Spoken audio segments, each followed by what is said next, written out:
Job chapter 1. In the land of Uz there lived a man whose name was Job. This man was blameless and upright. He feared God and shunned evil.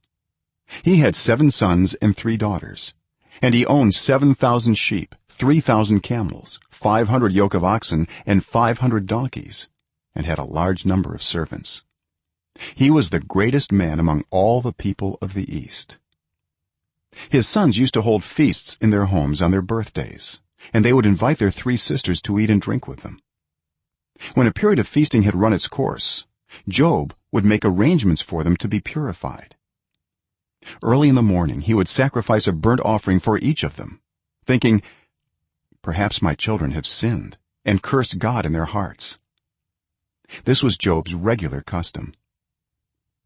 One day the angels came to present themselves before the Lord, and Satan also came with them. The Lord said to Satan, "Where have you come from?" Satan answered the Lord, "From roaming throughout the earth, going back and forth on it." Then the Lord said to Satan, "Have you considered my servant Job? There is no one on earth like him. He is blameless and upright, a man who fears God and shuns evil." "Does Job fear God for nothing?" Satan replied. "Have you not put a hedge around him and his household and everything he has?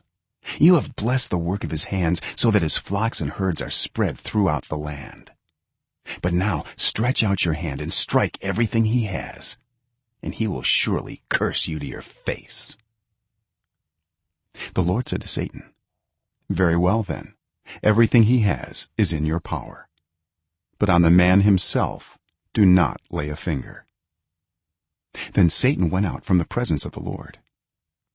One day when Job's sons and daughters were feasting and drinking wine at the oldest brother's house, a messenger came to Job and said, "The oxen were plowing and the donkeys were grazing nearby, and the Sabaeans attacked and made off with them. They put the servants to the sword, and I am the only one who has escaped to tell you." While he was still speaking, another messenger came and said, "The fire of God fell from the heavens and burned up the sheep and the servants, and I am the only one who has escaped to tell you." While he was still speaking, another messenger came and said, "The Chaldeans formed 3 raiding parties and swept down on your camels and made off with them. They put the servants to the sword, and I am the only one who has escaped to tell you."